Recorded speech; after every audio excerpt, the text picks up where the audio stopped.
Hello students, आज से हम लोग थर्ड यूनिट स्टार्ट करने जा रहे हैं। थर्ड यूनिट जो है वो है लैप्लास ट्रांसफॉर्म। ठीक है, सबसे पहले हम लोग समझते हैं कि क्या एडवांटेजेस हैं लैप्लास ट्रांसफॉर्म के। क्योंकि मैंने जैसा आपको पहले बताया था कि लैप्लास ट्रांसफॉर्म जो है वो ऑल्टरनेटिव है उस मेथड का जो हम लोग ऑलरेडी पढ़ चुके हैं पिछले यूनिट में।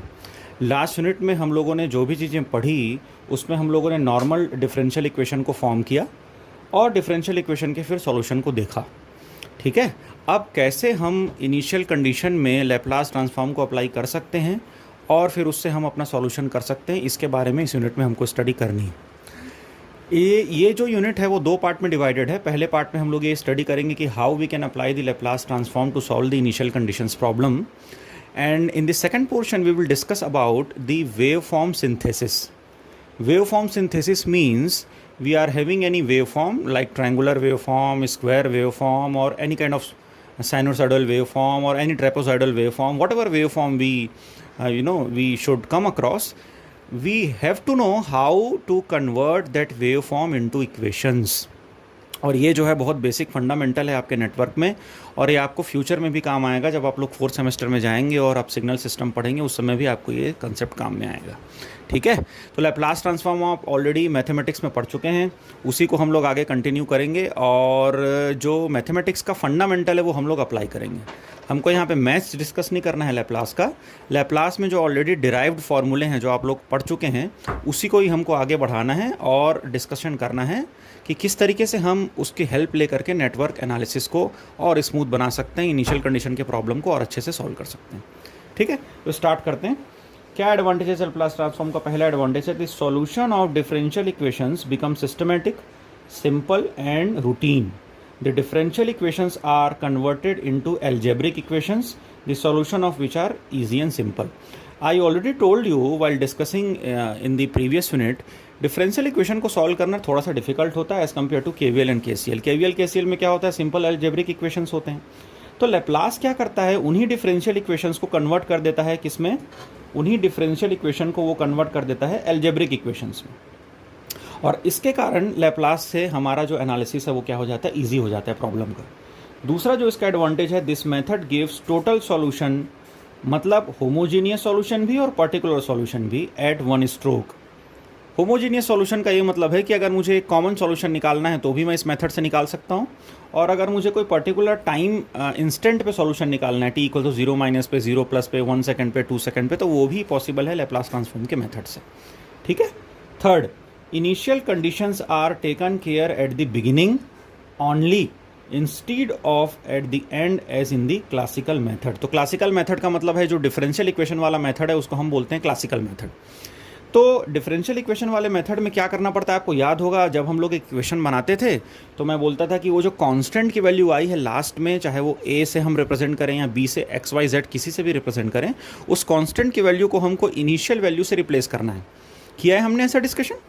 तो वो जो उस इंस्टेंट पे हम लोग जो कांस्टेंट की वैल्यू को रिप्लेस करते थे, ऐसा इसमें नहीं करना पड़ता है। इस मेथड में, लैप्लास वाले मेथड में हम लोग सिर्फ क्या करते हैं, बिगिनिंग में ही हम लोग कंसिडर करते हैं किसको, इनिशियल कंडीशन की वैल्यू को, इनिशियल वैल्यू को मतलब, और बाद में फिर हमको उसके बारे में सोचने की ज़रूरत नहीं पड़ती है। ये भी इस मेथड का एडवांटेज है। चौथा जो एडवांटेज है वो ये है, no need to worry about conditions at t=0 plus being different than t=0 minus. हम लोगों ने बार बार ये डिस्कस किया है पिछले यूनिट में कि t=0 प्लस क्या होता है, t=0 माइनस क्या होता है, 0 प्लस और 0 माइनस में क्या डिफरेंस है, कैसे हम उन टर्मिनोलॉजीज़ को अंडरस्टैंड करेंगे, और उन डिफरेंसेस को हमने समझने की कोशिश की है। लेकिन यहाँ पे ये जो पॉइंट है वो बड़ा ही इंटरेस्टिंग है। इसमें ये बोल रहा है कि t=0 प्लस हो चाहे t=0 माइनस हो, हमको उसके बारे में डिफ्रेंशिएशन, मतलब उन दोनों स्टेज के बीच में डिफ्रेंशिएट करके पढ़ने की ज़रूरत नहीं पड़ती है। लैप्लास जो है उन दोनों को ही इनहेरेंटली अडॉप्ट कर लेता है। Initial conditions are considered to be are conditions to be considered at t=0 minus rather than at t=0 plus. Laplace में हम क्या करते हैं, सिर्फ t=0 माइनस की कंडीशन ले लेते हैं, t=0 प्लस के बारे में हम डिस्कशन ही नहीं करते हैं। ठीक है, तो हमको दो तरीके के एनालिसिस करने की ज़रूरत ही नहीं पड़ती है। हमारा जो माइंड है वो बिल्कुल फ्री रहता है कि भाई हमको कोई कन्फ्यूजन नहीं रहता लैप्लास के केस में। ठीक।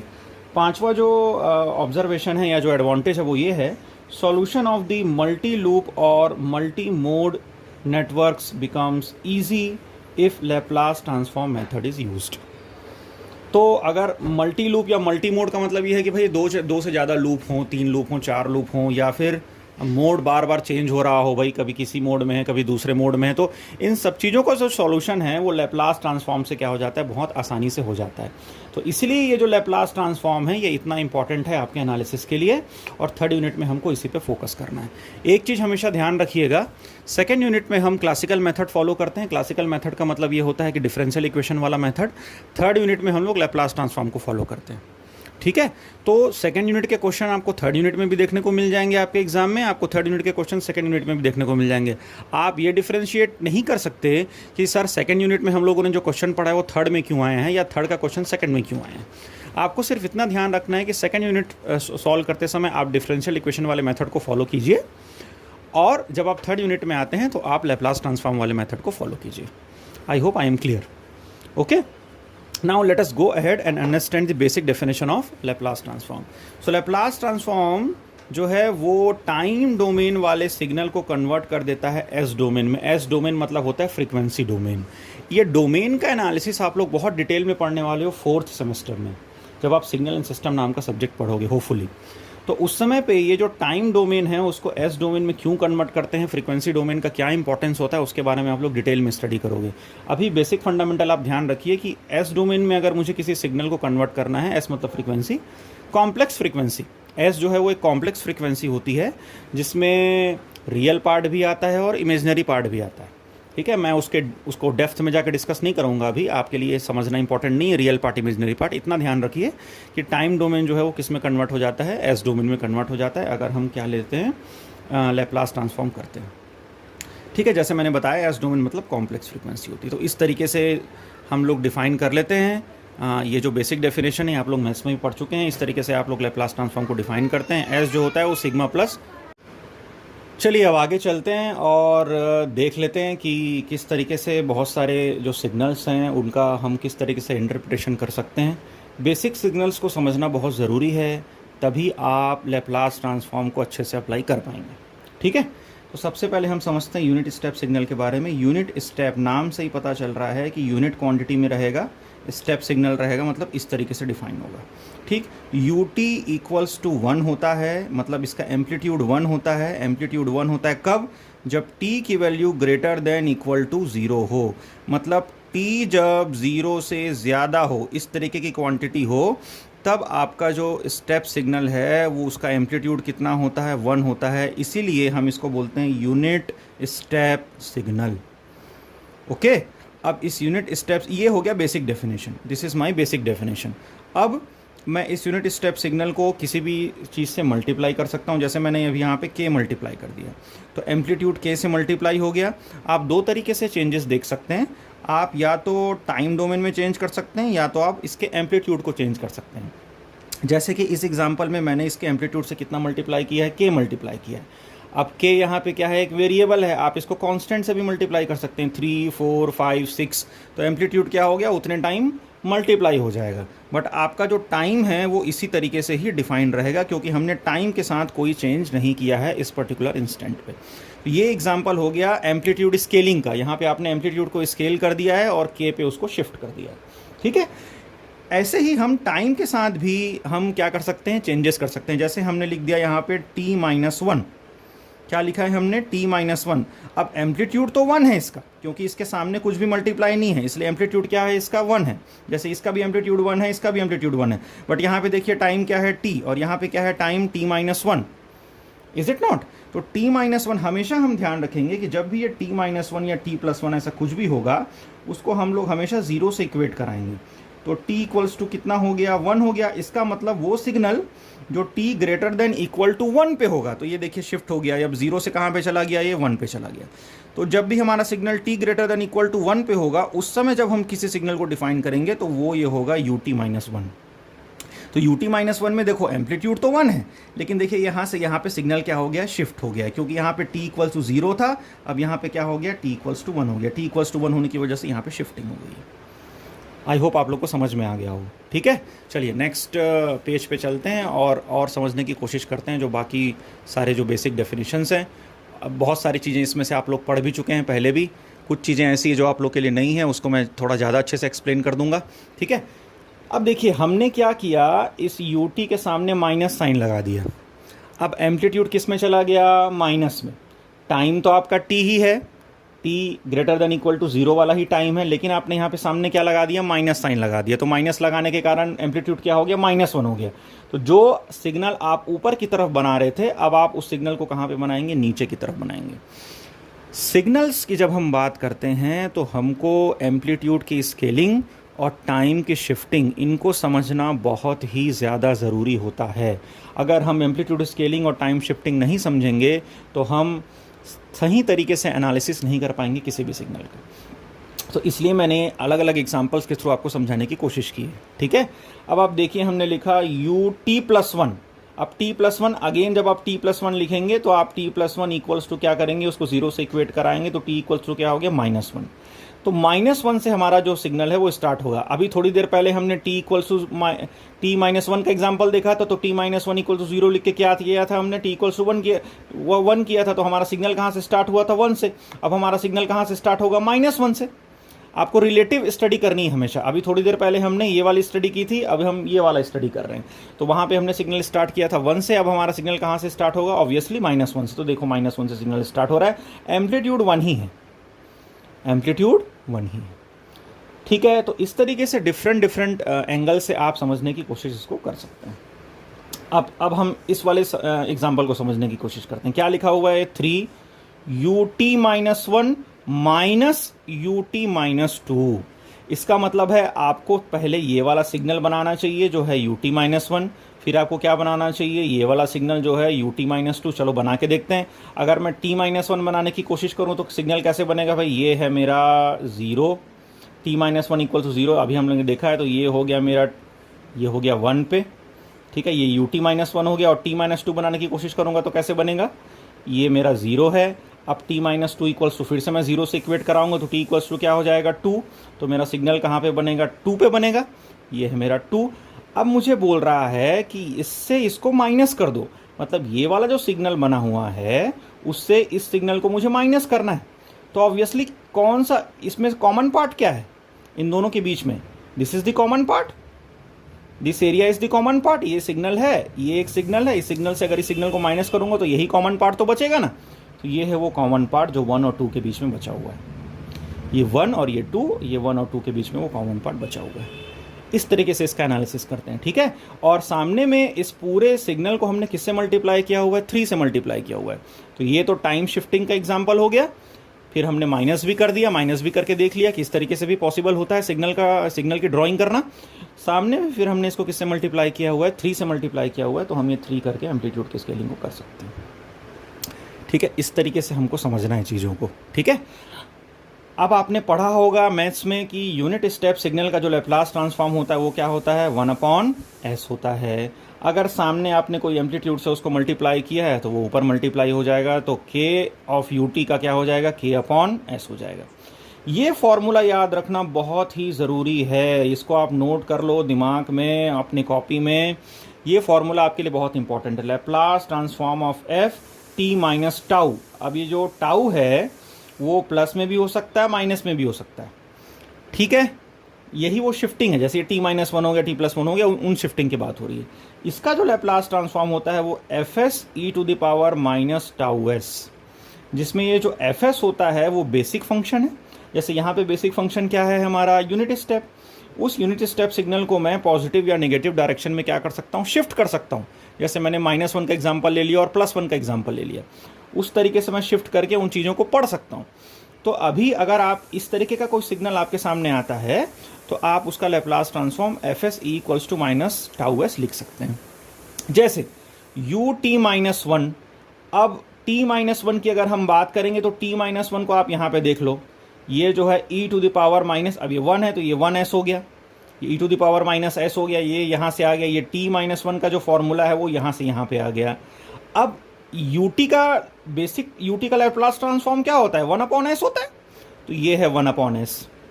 दोनों को अलग अलग समझना है। ये fs जो है वो इस यूनिट स्टेप सिग्नल का क्या है, लैप्लास ट्रांसफॉर्म। तो ut का लैप्लास ट्रांसफॉर्म क्या हो गया, 1/s हो गया। लेकिन साथ में टाइम की शिफ्टिंग भी है t-1, उसके लिए क्या फॉर्मूला है, e⁻⁻⁴s। तो t की जगह हम टाउ की जगह हमने क्या रख दिया, 1 रख दिया, तो ये हो गया फॉर्मूला। तो 1/s इंटू e⁻⁻s। ऐसे ही t-2 है तो क्योंकि यूनिट स्टेप है तो 1/s तो हमेशा ही आएगा यूनिट स्टेप के कारण। ये t-2 है तो ये फॉर्मूले में हम अब टाउ की जगह क्या रख देंगे, 2, तो ये हो गया -2s। तो इस पर्टिकुलर सिग्नल का अगर मुझे लैप्लास ट्रांसफॉर्म लिखना है तो कैसे लिख दूंगा, ut माइनस का मैं e⁻⁻s/s माइनस e⁻²s/s, और 3 तो मल्टीप्लाई में है ही, 3 तो कांस्टेंट है, उसका तो लैप्लास ट्रांसफॉर्म हम लेंगे नहीं। s को आप कॉमन भी लिख सकते हैं यहाँ पे, दोनों में से कॉमन निकाल के, ठीक है। तो इस तरीके से हम लोग, इसलिए ये जो फॉर्मूला है वो बहुत इंपॉर्टेंट हो जाता है। जैसे जैसे हम आगे बढ़ते जाएंगे मैं आपको और दूसरे तरीके से भी एक्सप्लेन करूँगा। सेकेंड जो हमारा फंक्शन है वो है यूनिट इम्पल्स सिग्नल। नाम से ही पता है, इम्पल्स है मतलब इम्पल्सिव इन नेचर। एक शॉर्ट ऑफ टाइम के लिए बिल्कुल शूट करने वाला जो सिग्नल है वो क्या हो जाएगा, डेल ऑफ टी हो जाएगा, उसको हम इम्पल्स सिग्नल बोलेंगे। और डेल ऑफ टी 1 होता है कब, जब टी की वैल्यू 0 हो। अभी हम पढ़ रहे थे यूनिट स्टेप के बारे में, उसमें हम लिख रहे थे यूटी होता है 1 कब, जब T greater than equal to 0 हो। इसलिए आप इस तरीके का सिग्नल बनाते हैं, ग्रेटर देन इक्वल टू 0, मतलब वो चलता रहेगा। लेकिन इसमें ये डिफाइंड है कि t इक्वल टू 0 पे ही, at t equal to 0 only we will get this amplitude 1। तो इसलिए 0 पे ही ये 1 होता है, बाकी समय पे ये 0 रहता है, ठीक है, इसका ध्यान में रखना है। और डेल ऑफ t का जो लैप्लास ट्रांसफॉर्म है 1 होता है, ये भी ध्यान में रखना है। तो Laplace transform of del t-3 क्या होगा, चलो इस फॉर्मूले पे वापस चले जाओ। fs मतलब बेसिक फंक्शन का लैप्लास ट्रांसफॉर्म। अभी बेसिक फंक्शन क्या है, इम्पल्स। इम्पल्स का लैप्लास ट्रांसफॉर्म क्या होता है, 1। तो डेल का लैप्लास ट्रांसफॉर्म कितना हो गया, 1। अब t-3, तो इस टाउ की जगह हम क्या रख देंगे, 3 रख देंगे, तो क्या आ जाएगा, e⁻⁻3s। As simple is that. यहाँ पे 1/s क्यों आ रहा था, 1/s क्यों आ रहा था, क्योंकि हम यूनिट स्टेप सिग्नल का क्या लिख रहे थे, लैप्लास ट्रांसफॉर्म लिख रहे थे। यहाँ पे हमने 1 से क्यों मल्टीप्लाई किया, क्योंकि हम किसका लैप्लास ट्रांसफॉर्म लिख रहे हैं, इम्पल्स सिग्नल का लैप्लास ट्रांसफॉर्म लिख रहे हैं। तो इन चीज़ों को समझना जरूरी है, ठीक है, कि कब कौन से सिग्नल का आप लैप्लास ट्रांसफॉर्म लिख रहे हैं, यूनिट स्टेप का लिख रहे हैं या फिर इम्पल्स का लिख रहे हैं। तो इस तरीके से दोनों में डिफरेंस है। 1/s यूनिट के लिए आ रहा है, ये 1 आ रहा है डेल के लिए, बाकी e⁻⁻s -2s -3s तो ये शिफ्टिंग के कारण आ रहा है इस फॉर्मूले से, इसलिए ये फॉर्मूला जो है इंपॉर्टेंट, ठीक है। Now understand this unit ramp signal. Unit ramp जो है उसको हम RT से डिनोट करते हैं, R(t). और R(t) जो है, जब हम यूनिट स्टेप सिग्नल में किसी t का मल्टीप्लाई कर देते हैं तो R(t) डिफाइन होता है, और वो इस तरीके से रैम्प के फॉर्म में होता है। रैम्प जो है वो 45 डिग्री का एंगल बनाता है, 1045 डिग्री इक्वल्स टू 1, ठीक है, इस स्लोप की वैल्यू है, ठीक। तो RT का जो लैप्लास ट्रांसफॉर्म होता है, रैम्प सिग्नल को जो लैप्लास ट्रांसफॉर्म होता है वो होता है 1/s², ठीक है। यूनिट स्टेप सिग्नल का लैप्लास ट्रांसफॉर्म 1/s, इम्पल्स का 1 और रैम्प का 1/s²। इसमें एक s और ऐड हो गया आपके बीच में इस t के कारण, ठीक है। अब बोल रहा है कि मुझे RT-3 का लैप्लास ट्रांसफॉर्म करना है। फिर से मैं इसी फॉर्मूले में चला गया। अब मैंने यूनिट स्टेप का एग्जांपल देख लिया, यूनिट इम्पल्स का एग्जांपल देख लिया, तो आपको देखते ही समझ में आना चाहिए कि RT-3 है तो बेसिक फंक्शन क्या है मेरा, रैम्प सिग्नल है। बेसिक फंक्शन रैम्प का लैप्लास ट्रांसफॉर्म कितना है, 1/s²। तो 1/s² तो आना ही आना है, ठीक है। तो 1/s² तो रैम्प की वजह से आ गया। अब t-3 के कारण इस फॉर्मूले से हम इस -3 को ले सकते हैं और e⁻⁻3s लिख सकते हैं। तो e⁻⁻3s/s²। As simple as that. I hope आप लोग को समझ में आ गई होगी सारी चीज़ें। हमको इस फॉर्मूले को ध्यान में रखना है, बेसिक फंक्शन को ध्यान में रखना है। बेसिक फंक्शन है ut तो 1/s, डेल t तो 1, और अगर रैम्प है तो 1/s²। और ऐसा ही नहीं है, बेसिक फंक्शन साइन कॉस कुछ भी हो सकता है। तो बेसिक फॉर्मूला जो है वो आपका तो वही रहेगा, बाद में इस टाइम के कारण आप जो है शिफ्टिंग कर सकते हैं, ठीक है। अगर ये माइनस की जगह, अगर ये हमने सारा एग्जांपल क्या लिया, t-3 t-2, अगर प्लस होगा तो यहाँ पे प्लस वाला साइन आ जाएगा, ठीक है। उस चीज़ को भी आपको ध्यान में रख के चलना पड़ेगा, ठीक है। तो इस तरीके से ये वाला पोर्शन कंप्लीट होता है। बाकी अगर फैक्टोरियल, अगर हम t⁻n का निकालना चाहेंगे लैप्लास ट्रांसफॉर्म, तो t⁻n का लैप्लास ट्रांसफॉर्म होता है फैक्टोरियल n/s s⁻n+1। जैसे अगर t³ का निकालना है, t³ का अगर आपको लैप्लास ट्रांसफॉर्म निकालना है तो ये 3 आ गया यहाँ पे, ये हो गया 3 फैक्टोरियल अपॉन s⁻3+1। तो 6 अपॉन क्या हो गया, s⁻4। ये इस पर्टिकुलर सिग्नल का लैप्लास ट्रांसफॉर्म हो गया। ये मैथ्स में आप लोग पढ़ चुके हैं, फिर भी आप लोग रिवाइज कर लेना इसको और इन सारे फॉर्मूलेस को नोट कर लेना अपनी कॉपी में, है ना। एल कॉस ओमेगा टी का होता है S upon S square plus omega square, sine omega T हो तो omega upon S square plus omega square हो जाता है। हाइपरबोलिक अगर फंक्शन है तो ये माइनस आ जाता है सामने में, फॉर्मूला वही है। यहाँ पे ए टी लिखा है करके यहाँ पे ए स्क्वायर हो गया, ओमेगा टी लिखा होता तो ओमेगा स्क्वायर होता, ठीक है। बस ये प्लस की जगह क्या साइन आ गया है, माइनस साइन आ गया है, बाकी सारा फॉर्मूला सेम रहता है ना। और अगर साइन का फॉर्मूला हो तो जैसे यहाँ पे ओमेगा लिया था, यहाँ पे ए है तो यहाँ पे ए आ गया, ए अपॉन एस स्क्वायर माइनस ए स्क्वायर, कहीं भी कोई कंफ्यूजन की ज़रूरत नहीं है ना। इस तरीके का अगर आपके पास कोई फंक्शन हो जिसमें एफ टी के साथ आपका बेसिक फंक्शन, अब ये एफ टी कुछ भी हो सकता है ना, यू टी भी हो सकता है, डेल टी भी हो सकता है, आर टी भी हो सकता है, इसके साथ अगर कोई सिग्नल एक्सपोनेंशियल सिग्नल मल्टीप्लाइड है जिसकी वैल्यू इस तरीके से है ना, तो हम उसको लिखेंगे एफ एस माइनस ए। एफ एस माइनस ए इसका क्या होगा, लैप्लास ट्रांसफॉर्म होगा। अब इसको कैसे समझना है, अब देखिए e to the power a t into cos of b t है, तो कॉस ऑफ बी टी का फॉर्मूला क्या होगा, s square upon S square plus B square. ये ओमेगा की जगह क्या आ गया है, बी आ गया है, तो S square upon S square plus B square, ये हो गया बेसिक फंक्शन। जैसे मैंने आपको अभी थोड़ी देर पहले बताया बेसिक फंक्शन का लैप्लास ट्रांसफॉर्म ये है। साथ में क्या मल्टीप्लाइड है, ए टी, तो जहाँ जहाँ पे भी एस है उसकी जगह आपको क्या लेना पड़ेगा, एस माइनस ए। अब देखो यहाँ पे एस स्क्वायर की जगह क्या लिख लिया हमने, एस माइनस ए, है ना। अब यहाँ पे भी एस की जगह हमने क्या लिख लिया, एस माइनस ए। तो ये फॉर्मूला इस तरीके से कन्वर्ट हो गया। ये जो इंटर रिलेशनशिप होता है ना, यही समझना इंपॉर्टेंट है। अगर हम इंटर रिलेशनशिप अच्छे से समझ जाते हैं तो हमको किसी भी प्रॉब्लम में डिफिकल्टी नहीं आएगी, ठीक है। अब और एक फाइनल हम लोग फार्मूला समझते हैं, उसके बाद हम आज की क्लास को क्या करेंगे, एंड करेंगे, और फिर नेक्स्ट क्लास में हम लोग आगे कंटिन्यू करेंगे। 10th फार्मूला अगर माइनस टी हो, जैसे वहाँ e to the power a t था तो एफ एस माइनस ए था, यहाँ पे एस प्लस ए आ गया, है ना, ठीक है। तो ई टू द पावर माइनस, अब जैसे ये है ये वाला फॉर्मूला माइनस ए टी वाला, तो अब यहाँ पे क्या हो गया, एस प्लस ए का स्क्वायर, एस प्लस ए का स्क्वायर, वहाँ पे माइनस था तो माइनस। तो इस तरीके से हमको ध्यान में रखना है। अगर हम किसी भी डिफरेंशिएशन वाले इक्वेशन का, ये क्या लिखा हुआ है, Laplace transform of F dash T, dash जहाँ पे भी लिखा हो मतलब वो डी बाई डी टी वाला फंक्शन है, मतलब डिफरेंशिएशन है। किसी भी फंक्शन का अगर डिफरेंशिएशन है और उसका हमको अगर लैप्लास ट्रांसफॉर्म निकालना है, ये दोनों फॉर्मूले बहुत ज़्यादा इंपॉर्टेंट है। ये फार्मूला नंबर 11 और फार्मूला नंबर 12, ये फार्मूला डिफरेंशिएशन का, ये फार्मूला इंटीग्रेशन का, यही थ्रू आउट द यूनिट आपको ज़्यादा यूज़ होगा। बाकी बेसिक फंक्शन तो हैं, कभी कभी यूज़ होते हैं, बट क्योंकि हम डिफरेंशियल इक्वेशन सॉल्व करने वाले हैं तो डिफरेंशिएशन और इंटीग्रेशन तो आना ही आना है कहीं ना कहीं पे, है ना।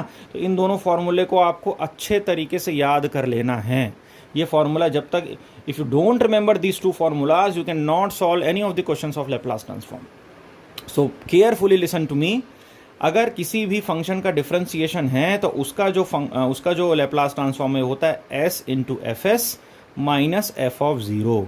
ये जो एफ एस है वो अगेन बेसिक फंक्शन का लैप्लास ट्रांसफॉर्म, वो यू टी भी हो सकता है, डेल टी भी हो सकता है, साइन कॉस कुछ भी हो सकता है, उसका लैप्लास ट्रांसफॉर्म, उसमें क्या मल्टीप्लाई हो गया, एस मल्टीप्लाई हो गया माइनस एफ ऑफ ज़ीरो। ये जो एफ ऑफ ज़ीरो है ये है इनिशियल वाली वैल्यू, जो हम बोलते हैं ना टी को तो ज़ीरो माइनस पे क्या वैल्यू है, पहले से कोई चार्ज स्टोर है क्या कैपेसिटर में, पहले से कोई करंट फ्लो हो रहा है क्या इंडक्टर में, तो वो जो ज़ीरो माइनस टाइम पे जो वैल्यू है वही एफ ऑफ ज़ीरो है, ठीक है। जब हम लोग न्यूमेरिकल सॉल्व करेंगे तो और आपको समझ में आएगा ये, ठीक। सेकंड फार्मूला जो 12th नंबर वाला फार्मूला है वो इंटीग्रेशन का फार्मूला है। अगर कोई इंटीग्रेशन हो किसी सिग्नल का, उसमें अगर हमको फार्मूला लिखना है तो हम इस तरीके से उस फार्मूले को लिखते हैं, क्या है, F S upon S plus F T D T, कब, टी इक्वल्स टू 0 पे, अपॉन एस। दोनों ही फॉर्मूले में जो सेकंड पार्ट है, ये पार्ट और ये पार्ट, ये दोनों पार्ट जो हैं वो इनिशियल वाली वैल्यू को बताते हैं। ये एफ ऑफ 0 भी इनिशियल वैल्यू को बताता है और ये भी क्या बता रहा है, देखो टी इक्वल टू 0 पे एफ टी का क्या है, इंटीग्रेशन निकालना है और अपॉन एस करना है, ये भी क्या है, इनिशियल पार्ट है।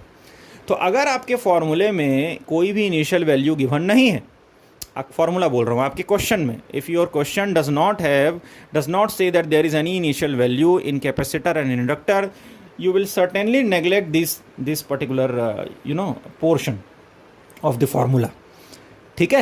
अब ये ऐसे नहीं समझ में आएगा, हम इसको अप्लाई करेंगे क्वेश्चन में तब आपको समझ में आएगा, ठीक। L का लैप्लास ट्रांसफॉर्म LS होता है, C का लैप्लास ट्रांसफॉर्म 1/CS होता है। जब हमने 2 पोर्ट थ्योरी पढ़ी थी तभी मैंने आपको बता दिया था कि अगर आपको S डोमेन में ट्रांसफ़र करना है, S डोमेन मतलब वही लैप्लास ट्रांसफॉर्म, तो L का लैप्लास ट्रांसफॉर्म LS होता है और C का क्या होता है, 1/CS होता है। तो इस पर्टिकुलर लेक्चर में हम लोगों ने ये डिस्कस किया कि लैप्लास ट्रांसफॉर्म जो है हम किस तरीके से डिफाइन करते हैं, क्या उसके एप्लीकेशंस हैं, क्या उसके एडवांटेजेस हैं ओवर द क्लासिकल मेथड, और किस तरीके से आप अपने फॉर्मूले में, अपने सिग्नल्स में लैप्लास ट्रांसफॉर्म को अप्लाई कर सकते हैं। नेक्स्ट क्लास में हम लोग कुछ और डिस्कस करेंगे लैप्लास ट्रांसफॉर्म से रिलेटेड। ठीक है, it is over for the today's lecture. Thanks for watching.